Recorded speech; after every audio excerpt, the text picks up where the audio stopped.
Over 2,000 years ago in ancient Greece, a blind poet known as Homer, along with the most famous authors, playwrights, and historians of their day, would record the tales known to us as Greek mythology.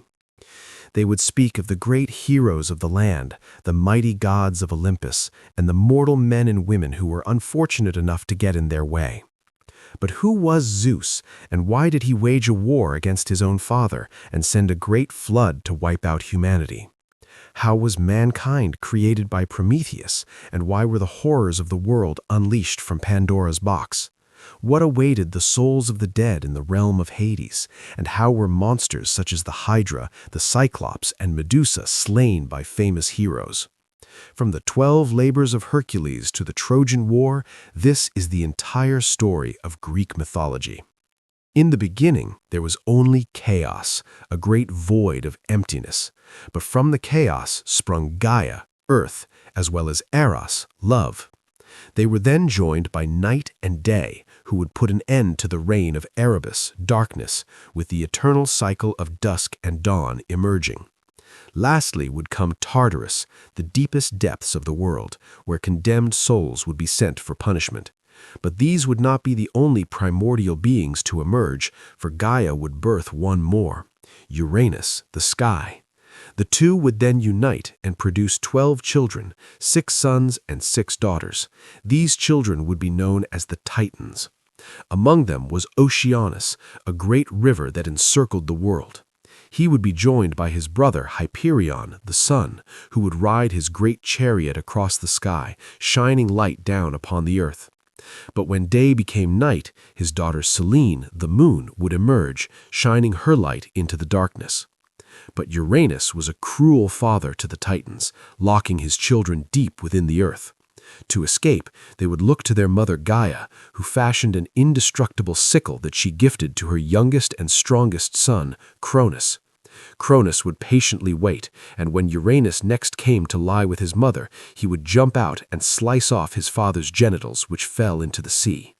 From them would spawn Aphrodite, the goddess of love and beauty, and the first of a new generation. Having defeated his father Uranus with the sickle, Cronus would take his place as ruler of the world, but his reign was not to last, as Cronus would have 3 sons and 3 daughters with his sister Rhea, with these children becoming known as the gods. Cronus, however, was just as cruel as his own father, and having recently been informed that one of his children was prophesied to overthrow him, would swallow each of them whole as they were born. Only one would escape this horrible fate, with Zeus, the youngest of his children, being saved by his mother Rhea. Not wanting to lose her last child, Rhea would hide Zeus on Mount Ida in Crete, and instead feed her husband a rock dressed in infant's clothing, with the Titan consuming it none the wiser. Zeus would be raised by his grandmother Gaia on the island, being hidden away until he reached manhood and was strong enough to challenge his father. When the time came, Zeus would return, striking down Cronus and releasing his siblings from his father's stomach. With his brothers and sisters now at his side, Zeus would wage war for 10 long years against the Titans, releasing from the depths of the earth the 100-handed giants, as well as the Cyclops, legendary craftsmen who would forge Zeus a mighty thunderbolt, Poseidon a trident, and Hades a hat of invisibility, turning the tide of the war. With the Titans defeated, Zeus would imprison them in Tartarus, deep within the earth, where they would remain in torment for eternity. Having led the Titans in battle, a special punishment was reserved for Atlas, who was cursed to hold the sky on his shoulders forever. Only a few Titans would escape punishment, with Themis, the Titan of law and order, and her son Prometheus, who had allied with Zeus at the start of the conflict, being pardoned and allowed to live their lives amongst the gods. With the world now free of the Titans' rule, the 3 brothers, Zeus, Poseidon, and Hades, would decide what realm each would claim, with Zeus receiving the sky, Poseidon the sea, and Hades the underworld where the spirits of the dead would reside. Taking up home on Mount Olympus, Zeus and his fellow gods would become known as the 12 Olympians, ruling over mortals and monsters alike. While the gods now ruled Earth, Prometheus, one of the only titans spared, was not satisfied with its inhabitants. He saw only beasts, mindless creatures that were barely worthy of attention. And so Prometheus would fashion man from clay, sculpting his new creation in the image of the gods. But Prometheus was not content with his new creation, as man dwelled in the caves just like other beasts. And so he gave them fire, a great primordial flame that would allow them to emerge from the cave, to fashion tools and rise from the darkness. Man would soon come to rule over all other creatures, but Zeus was not happy. He wanted them to show gratitude to the gods, and so demanded that an animal sacrifice be made at each meal, but left it to Prometheus to decide what part of the animal would be offered. But Prometheus's loyalty lay with man rather than the gods. Wanting to give them an advantage, he would kill a bull and divide it into 2 parts, presenting both to Zeus. On one side lay the tender and juicy meat, hidden under the unappealing stomach of the beast. On the other side lay the bare bones of the animal, concealed by a thick layer of delicious fat. Zeus would choose the parcel covered in fat to be offered to the gods, but when he stripped away the top layer to discover that only the bones remained, he would become enraged, and so decided to punish man by taking away the fire Prometheus had gifted them. But without fire, man went back to darkness, retreating into the caves.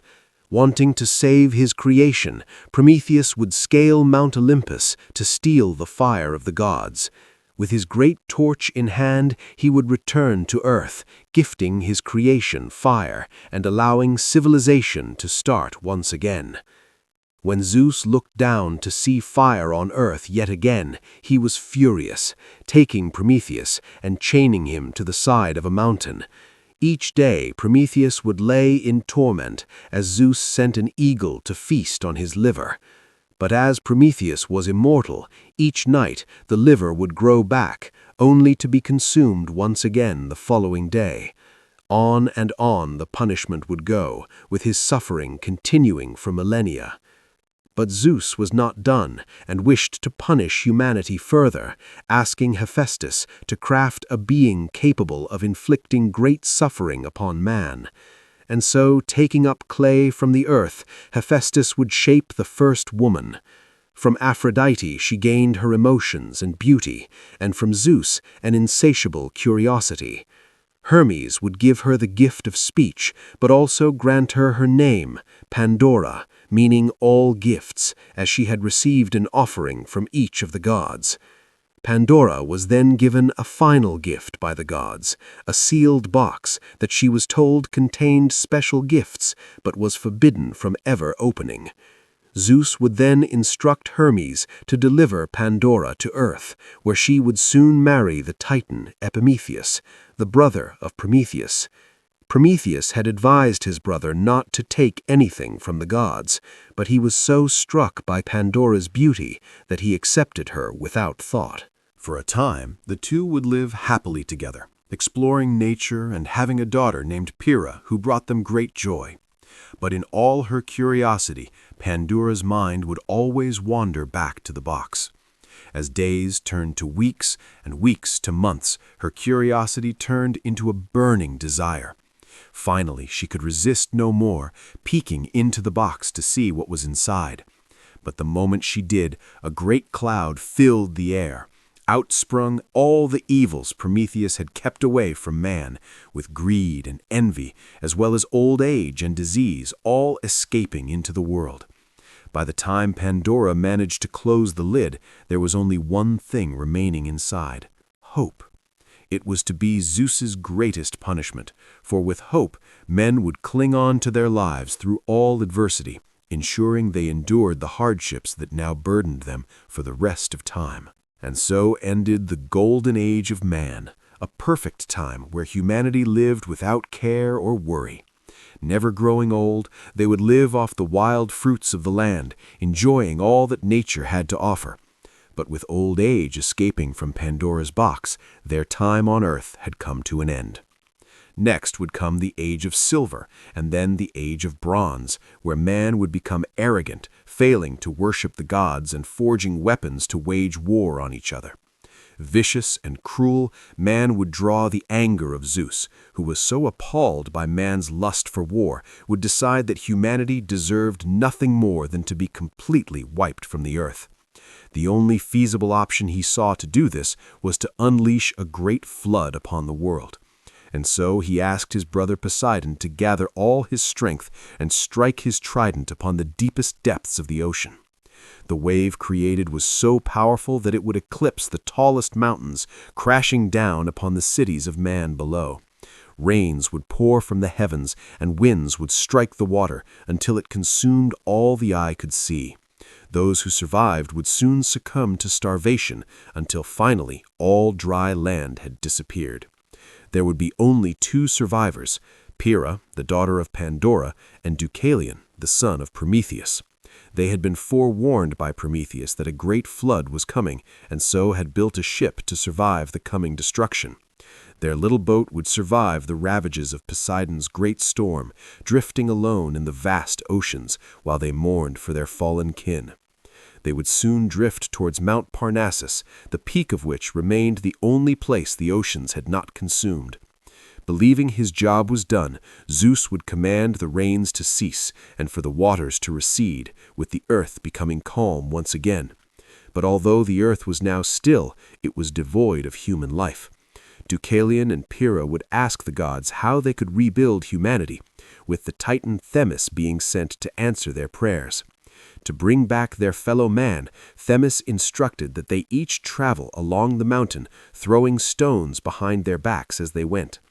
Day after day and night after night they would each throw stones behind them, with those thrown by Deucalion growing into men and those by Pyrrha into women. And so it was that humanity was born once again. With the crimes of their ancestors washed away, they were granted a second chance, able to choose a path of their own making. Only time would tell if they would be as brutal and destructive as those that had preceded them.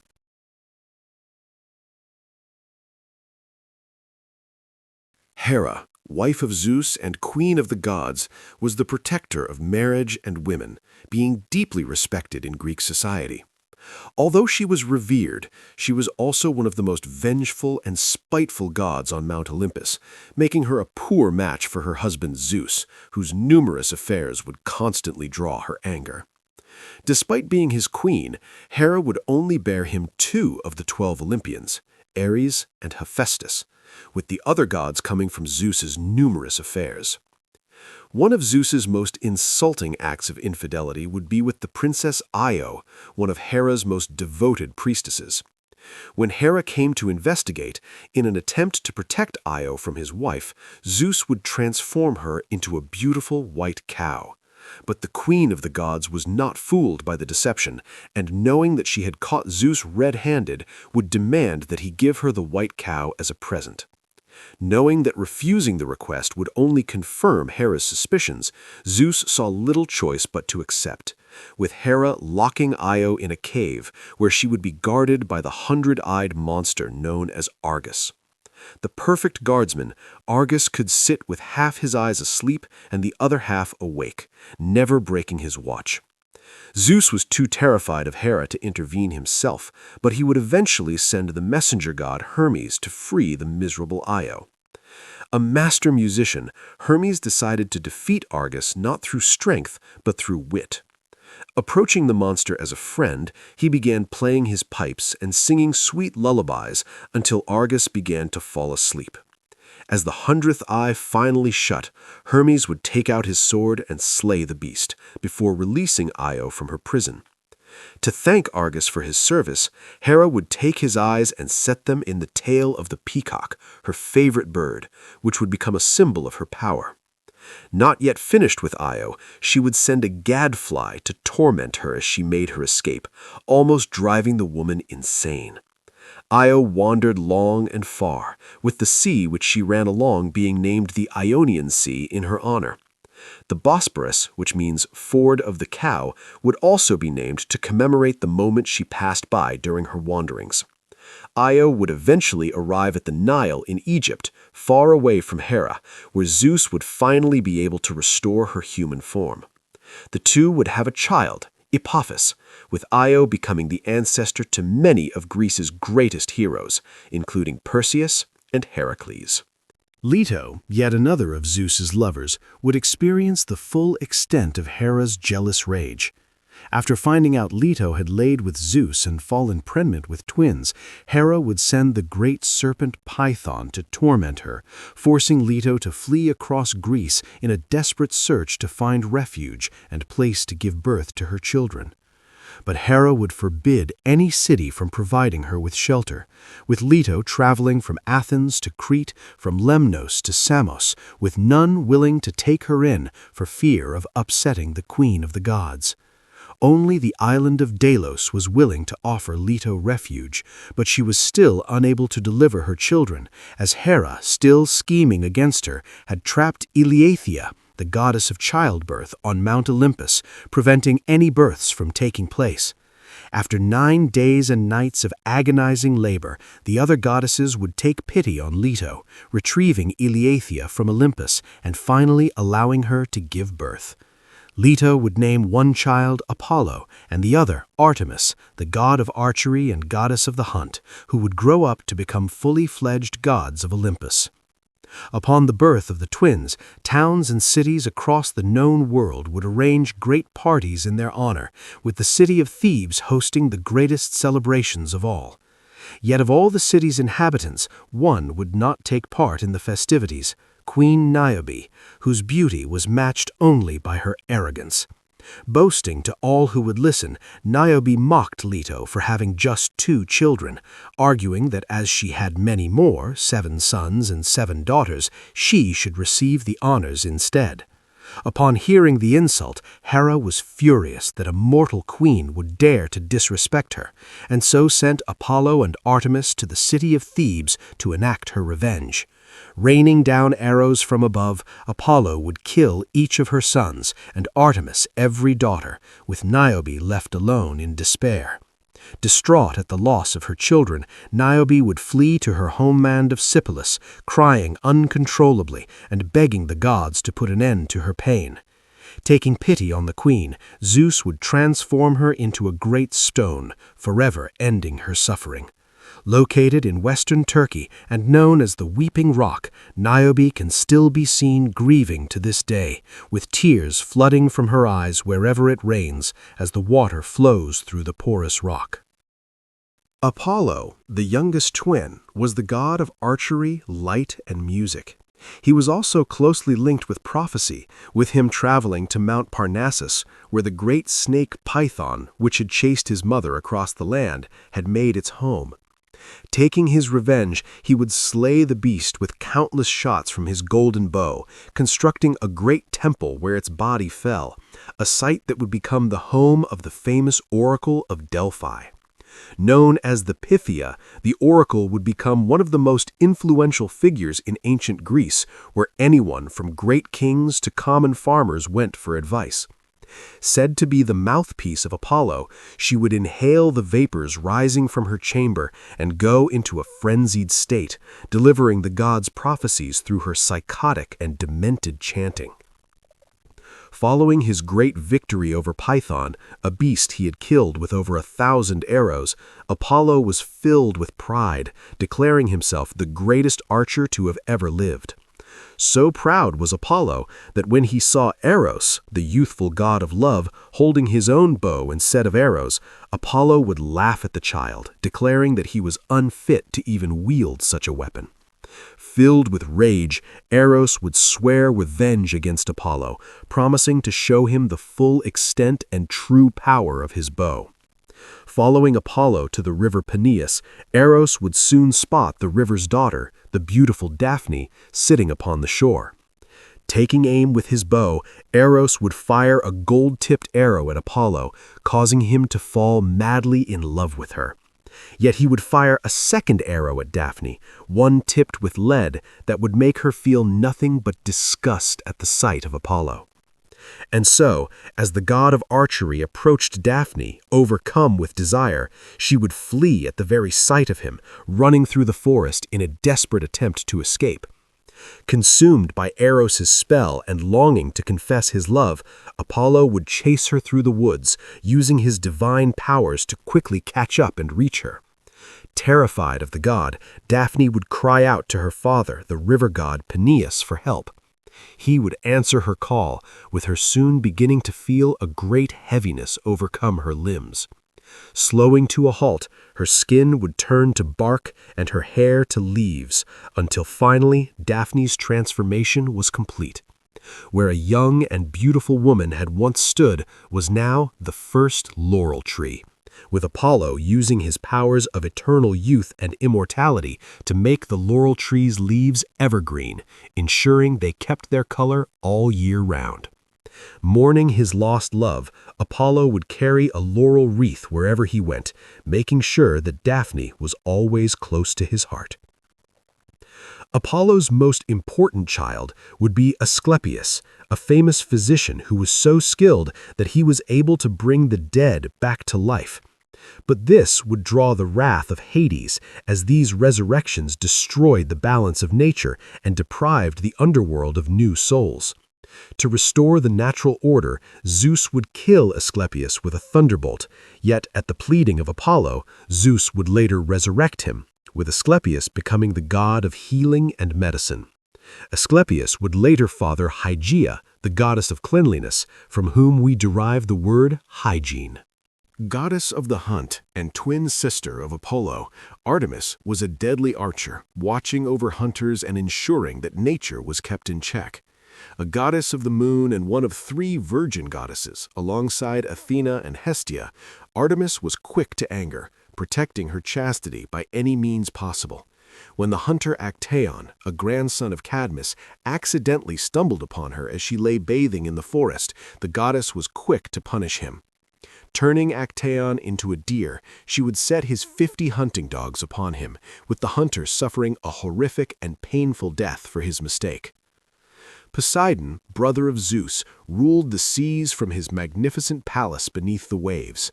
Known as the Earth Shaker, Poseidon would create all earthquakes, traveling across the oceans in his golden chariot, with him stirring and calming the waters with his famous trident.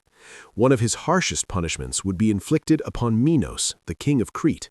After Minos refused to sacrifice his best bull to Poseidon, the god would curse Minos' wife to fall in love with the beast, which eventually led to the birth of the half-man, half-bull creature known as the Minotaur. But while he usually kept to his own domain in the seas, Poseidon would grow tired of Zeus's rule on Olympus. Alongside Athena, Hera, and Apollo, Poseidon would attempt to dethrone Zeus, but the rebellion would ultimately fail. Zeus would punish Poseidon and Apollo by sending them to serve King Laomedon of Troy, where they would spend an entire year building the city's giant and famous walls that would later have to withstand the force of Greece's mightiest armies during the Trojan War. Athena, the goddess of war and wisdom and the child of Zeus and Metis, was known for her love of strategists and cunning heroes, helping many of them on their great quests. But she was also a proud goddess, and to stake her claim on the world, she decided to compete for patronage of a great city in eastern Greece, which was yet to be named. Competing against her uncle Poseidon, the two would attempt to give the city the best gift. Poseidon would strike the ground with his trident, making a stream of water rise up for all to see, but as the water was salty, it could not be used to tend the land, with the city's inhabitants unimpressed. But Athena, wanting to gift the city something they had never seen before, would place the palm of her hand on the earth, with the first olive tree emerging. Not only would it feed the people of the land, but it would also have many uses, with the oil it produced used in cooking, medicine, perfume, candles, and athletics, bringing numerous benefits to the ancient world. With Poseidon hanging his head in shame, the gods would deem Athena victorious, with the city taking her name and becoming known as Athens, the capital of Greece and one of the most important cities of its era. The inventor of mathematics, Athena also had a fondness for music, inventing the trumpet and flute, as well as being the patron of artists and craftsmen. She was particularly proud of her skill in weaving, although this would bring her into conflict with a young girl from Libya named Arachne. Highly skilled in the craft, Arachne would boast she was the greatest weaver to ever live, challenging Athena to a competition. They would each produce a tapestry of the gods, with the person that demonstrated the most skill being crowned victorious. The two would weave furiously for hours, until finally both pieces were complete, but to Athena's surprise, Arachne's was far better than her own. Furious, she struck Arachne on the head again and again until she dropped to the floor. But rather than kill her, Athena transformed the girl into the first spider, where she would use her talons to weave beautiful webs, with the creatures known as arachnids taking her name. Aphrodite, the goddess of love and beauty, was born from the genitals of Uranus, making her the oldest of the Olympians. A mischievous god, she would use her powers for her own amusement, making Zeus sleep with mortal women so he would have to face the anger of Hera.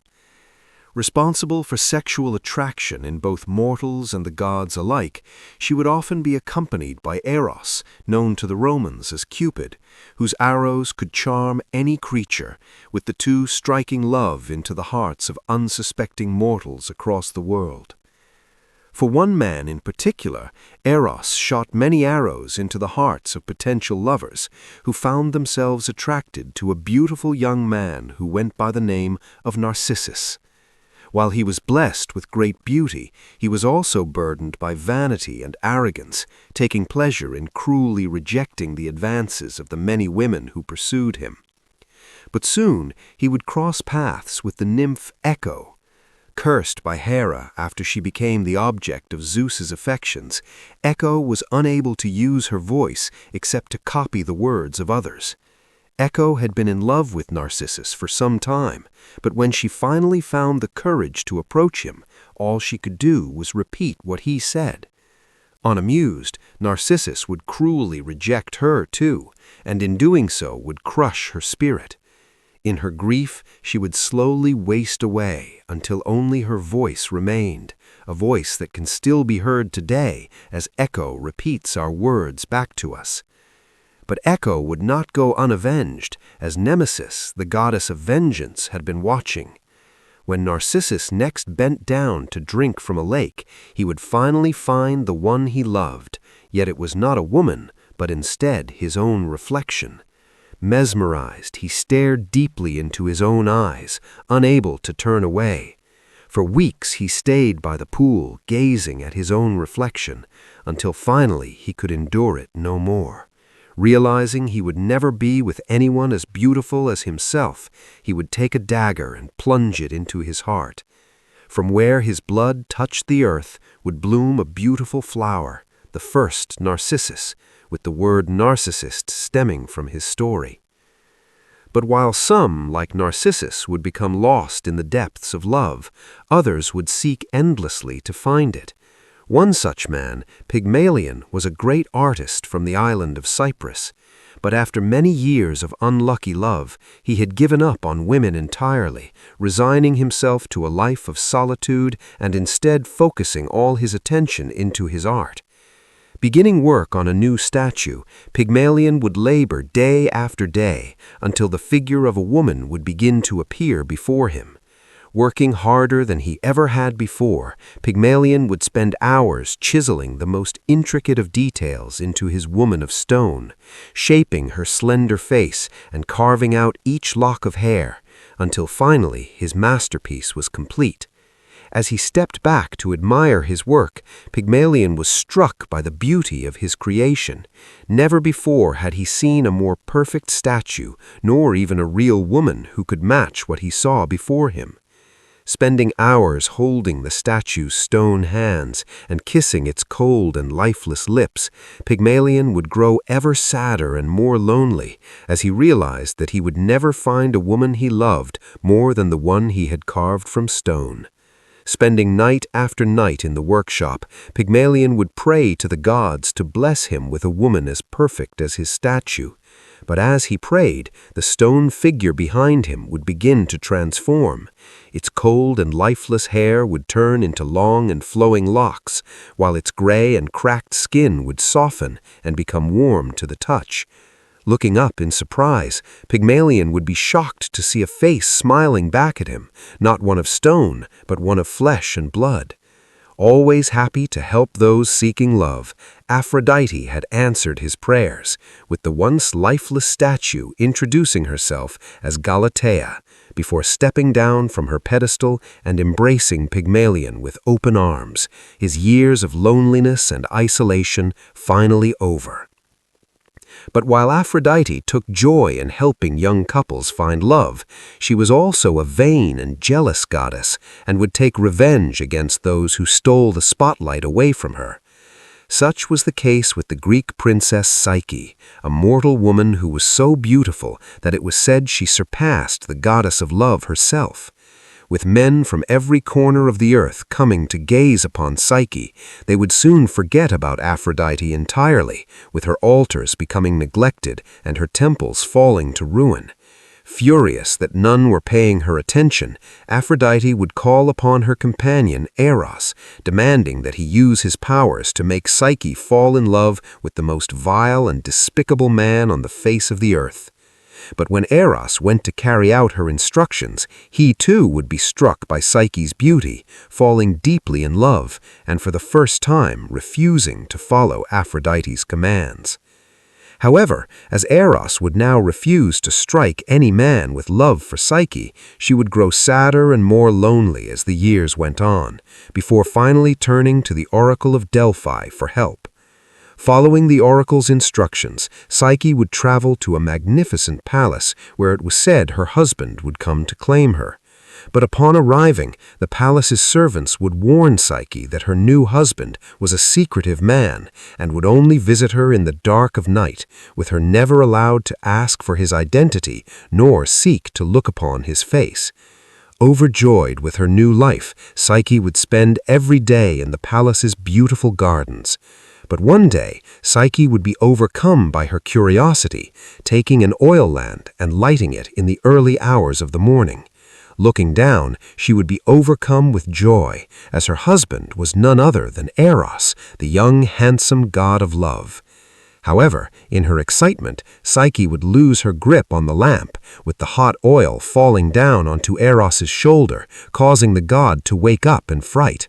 Disappointed that Psyche had failed to keep her trust in him, Eros would tell her that the marriage was over, before flying back to Mount Olympus. Distraught at the loss of her husband, Psyche would visit Aphrodite, begging the goddess for a chance to see Eros once again. But Aphrodite had not forgotten her hatred for the girl who had stolen the world's attention away from her. And so when Psyche arrived to beg at the foot of her throne, Aphrodite would laugh in delight, setting the girl an impossible task. If she wanted to see her husband again, Psyche would have to travel to the underworld and ask Persephone, the queen of the dead, to place a fragment of her beauty within a golden box.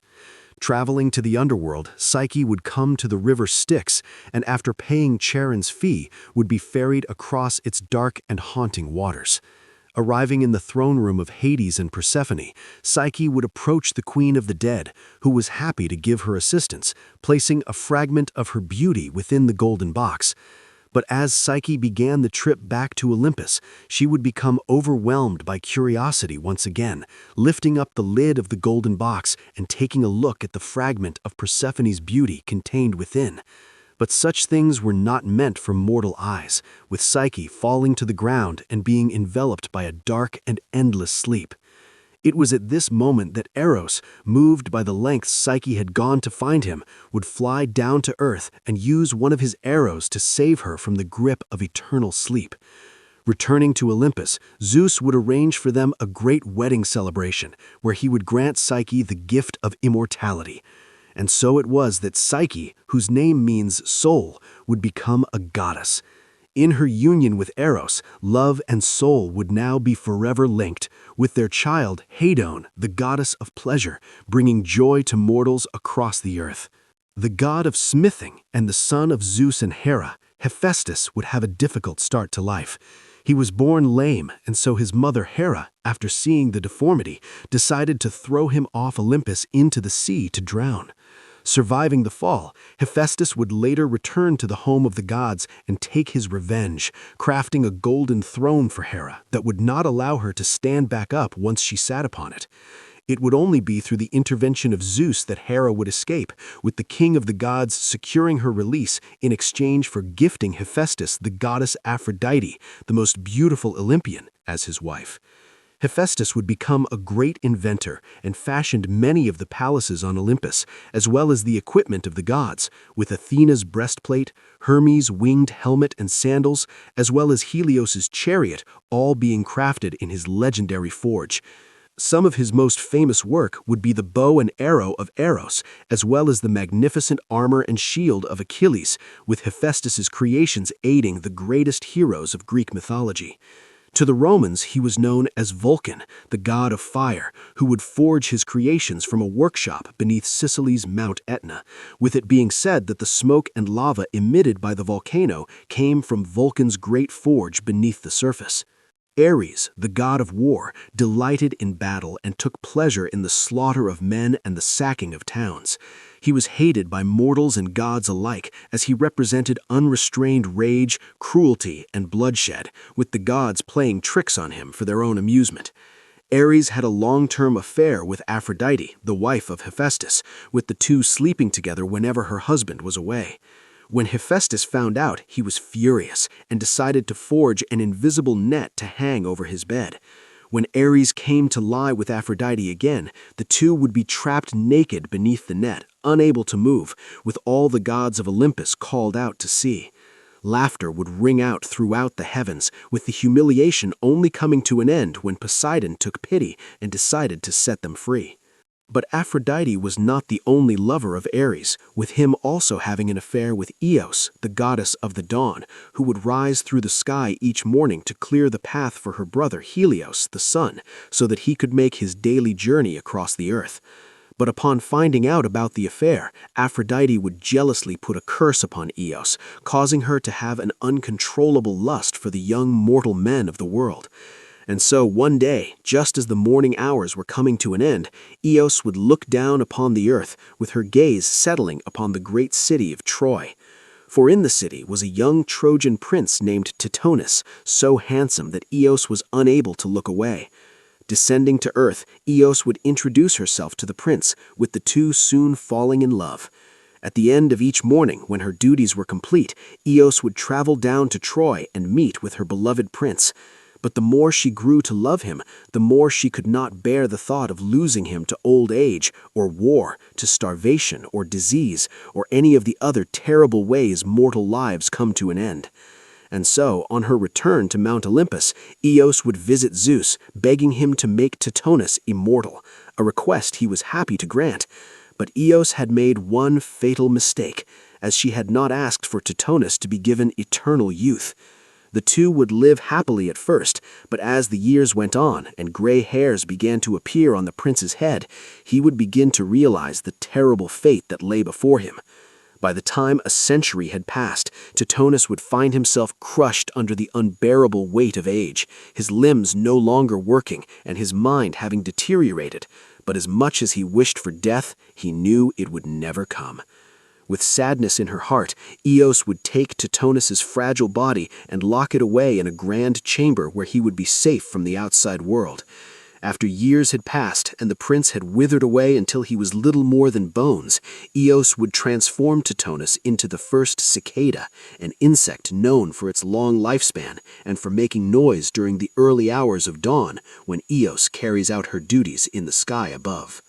Hermes, the messenger god and patron of thieves, was known as a trickster amongst the gods, often teasing and annoying his fellow divinities. When he came of age, he assumed the role of messenger, traveling with a golden rod as a mark of his authority.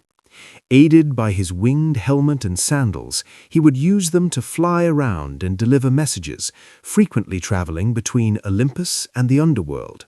Here he would help Hades, acting as a shepherd for the souls of the dead, guiding them as they made their way to the afterlife.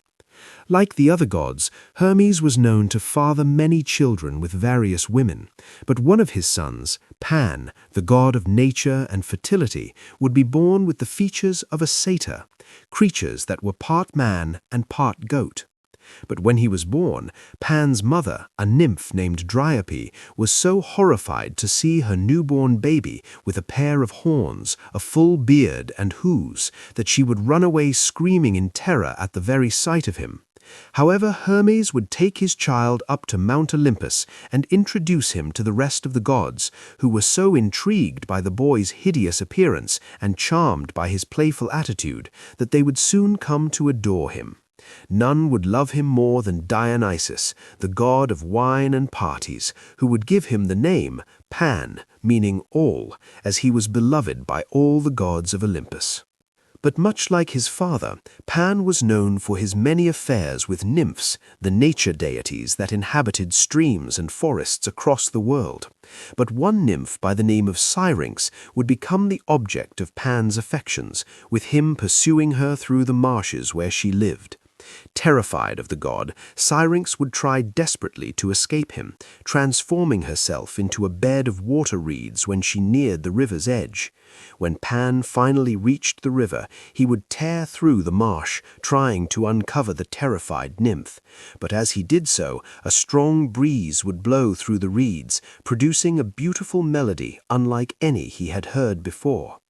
Inspired by the sound, Pan would uproot the reeds and bind them together with wax, creating a set of pipes. Sitting down, he would play a tune in the memory of his lost love Syrinx, with the instrument being named the panpipes after its creator and carried by the god wherever he went. God of wine and parties, Dionysus would have an unusual birth when his mother Semele asked Zeus to appear before her in his true form, the sight of which would cause her to die of terror. Taking the infant that was growing inside her, Zeus would place it in his thigh until the baby was fully grown, with Dionysus being born a few months later.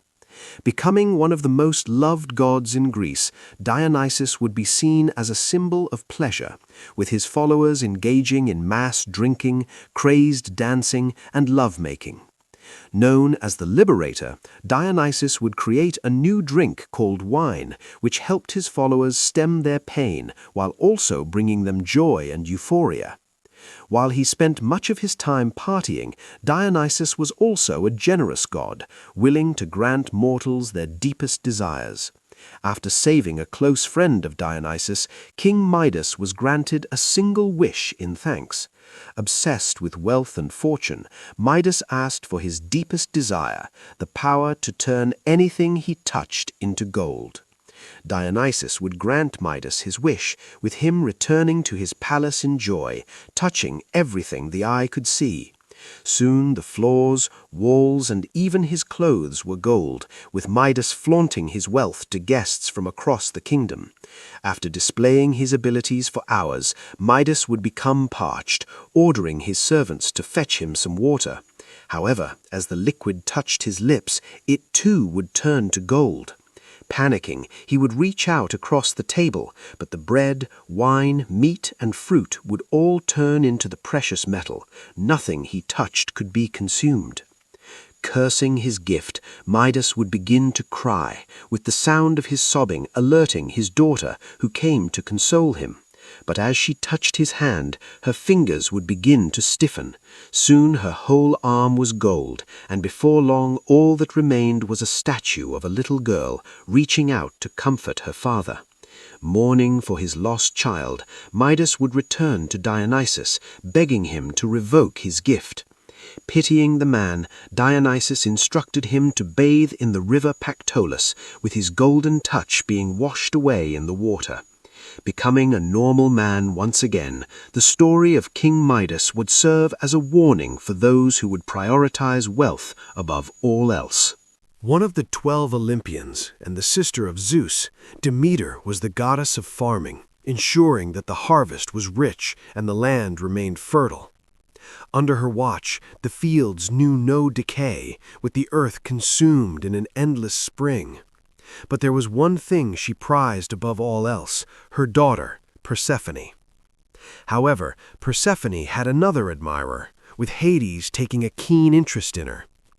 One day, while she was strolling through a meadow, a beautiful flower would bloom before her, a narcissus, something she had never seen before. But when Persephone reached down to pluck it, the earth would break open and swallow her, with Hades dragging Persephone down to the underworld, where she would be forced to marry him. Distraught at her daughter's disappearance, Demeter would search for 9 days and nights until the sun god Helios revealed her captor's identity. Demeter would lock herself away for an entire year, refusing to return until Persephone was released. But without the goddess of farming, the world entered into a great famine, with the fields turning barren. It was only now, with humanity on the brink of starvation, that Zeus was forced to intervene, ordering Hades to return Persephone to her mother. Although Hades would agree, before she left, he fed Persephone the food of the dead, a single pomegranate seed, binding her to the underworld for eternity. In order to save humanity, Zeus was forced to make a compromise. For 9 months of each year, Persephone would return to live with her mother on Olympus, with Demeter's joy causing nature to bloom across the earth. However, for the final 3 months, Persephone would return to Hades in the underworld, a period we now call winter, with Demeter's grief at the absence of her daughter causing the plants to die and the world to freeze over. And so it was that the seasons began. Of all the gods of ancient Greece, there were few feared more than Hades. The brother of Zeus and Poseidon, Hades was lord of the underworld, an isolated place where the souls of the dead would reside. But although he ruled the kingdom of the dead along with his wife Persephone, Hades would not command death itself. Instead, that power lay with Thanatos, who would claim the souls of mortals when they died, with Hermes, the messenger god, then guiding the souls to the shores of the underworld. Waiting at the shore would be the eternal ferryman, Charon, who was the only one able to guide the deceased across the deadly river Styx, a giant waterway that separated the earth from the underworld. Only those who had coins placed under their tongue when buried were able to pay Charon's fee, with those who could not afford the journey destined to wander the shores of the river Styx for 100 years before they were allowed to cross. Having traveled along the river Styx, the souls would pass the White Rock before arriving at the giant adamantine gates of the underworld, where Cerberus, the 3-headed dog, stood guard, ready to devour intruders or those trying to escape. Resuming their journey and coming ashore, the souls would be directed towards the court of the underworld, where 3 judges would decide their fate. The judges would examine each soul, looking through every action they had made while alive. For those who had not angered the gods, a tranquil place lay before them, but for those who had, an eternity of misery and suffering awaited. After a judgment was reached, the souls would be directed along one of 3 paths, either to the fields of Asphodel, the eternal paradise of Elysium, or to the deepest depths of Hades' realm, Tartarus, a place of scalding fire. The fields of Asphodel were a peaceful place for those who did not achieve anything notable in life, good or evil. It would be here that most souls were sent, and after 1,000 years had passed and their time had finally come to an end, each person would drink from the river Lethe, whose waters would wipe away their memory. Born anew, each soul, having forgotten their previous life, would be reincarnated and returned to the earth, starting the eternal cycle once more. The second path, however, would lead to Elysium, a paradise of eternal bliss, where the souls of heroes, demigods, and especially good mortals would reside. Those sent here were loved by the gods and could experience all of life's pleasures, with parties, feasts, and hunting consuming much of their time. Each soul was given the option to return to Earth, but most would choose to stay and not have to endure once again the hardships of life. Within Elysium, but across the shore, lay the Isle of the Blessed, reserved only for the greatest of heroes, with Helen of Troy, Achilles, and Odysseus all residing there for eternity. The third and last path would lead to Tartarus, the deepest depths of the underworld, reserved only for the worst of criminals and those who had offended the gods. It would be here that Cronus and the other titans would reside, looking on for eternity as new souls entered the realm of the damned. This would be the only place Hades would become involved, with the god himself designing and overseeing each soul's punishment based on their previous crimes. For the Danaides, 49 sisters who had each killed their husbands, Hades forced them to fill a tub with water to cleanse them of their crimes. But as the tub would always leak, they would spend an eternity trying to fill it.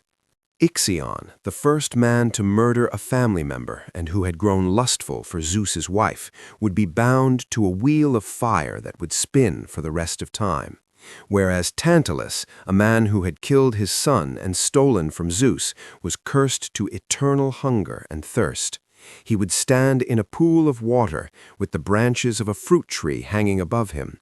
However, as he went to quench his thirst, the water would recede, and as he went to eat, the branches would rise out of reach, forever leaving him in a state of agony.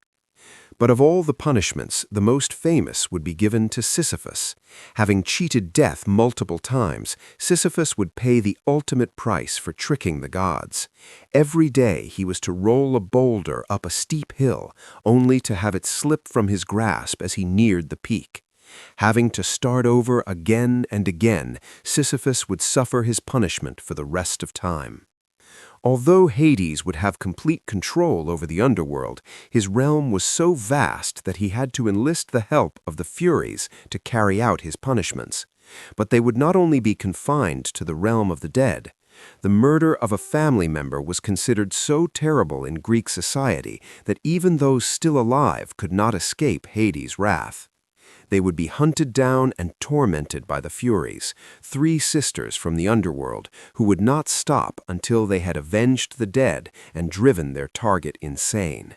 It would be the underworld they called home, resting here before their everlasting torment of the human soul began once again.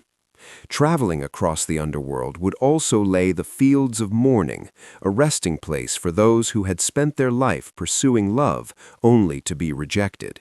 The anguish they felt would condemn them to this dark and haunting forest, where they would forever mourn the love they never had. In the far corner of the underworld lay the Land of Dreams, an island accessible only to the gods of Olympus.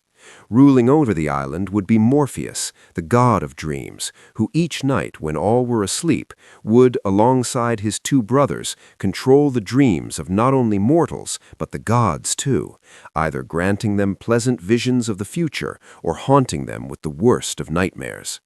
So powerful was Morpheus over the unconscious mind that he would be used to name the drug morphine, a pain medication renowned for sending its users to sleep. The true seat of power, however, did not rest in the Land of Dreams, for the underworld had only one ruler, the mighty Hades, who lived in a grand palace deep within the earth. Hidden away on an island engulfed by fire, those who searched for his home without an invitation would become lost in the dark and winding halls of the dead. But while the underworld was filled with punishments, Hades and Persephone were not cruel rulers and would take pity on mortals who found their way to their kingdom. Orpheus, a famed musician and poet, had fallen in love with the beautiful Eurydice. But on their wedding day, Eurydice would be killed by a snake bite, with Orpheus left alone in despair. Grieving and desperate to see his wife once again, he would decide to travel to the underworld to retrieve her. Arriving at the river Styx, he would take out his lyre and play a beautiful song for Charon, who was so moved that he ferried Orpheus across the water for free. Upon reaching the other side, he would be confronted by Cerberus, with the tune he played so sweet that the 3-headed dog would be lulled into a deep sleep. Finally, he would reach the palace of Hades and Persephone, playing for them a song about his lost love Eurydice. With tears welling in his eyes, Hades would take pity on Orpheus and agreed to release her soul, but only on the condition that Orpheus refrain from laying his eyes upon her until they were both out of the underworld. Overjoyed, Orpheus would agree and began to lead his bride through the dark and winding halls of the dead. But as he neared the surface and the daylight shone upon his face, he would be overcome with excitement, turning around to look at his wife. But Orpheus had not yet completed the journey, and so as his eyes fell upon her, Eurydice would be dragged back down into the realm of death, never to return. It was a lesson to all Greeks in the virtues of patience and restraint. For if Orpheus had resisted temptation when his goal was so close, Eurydice, the love of his life, would have been with him once again.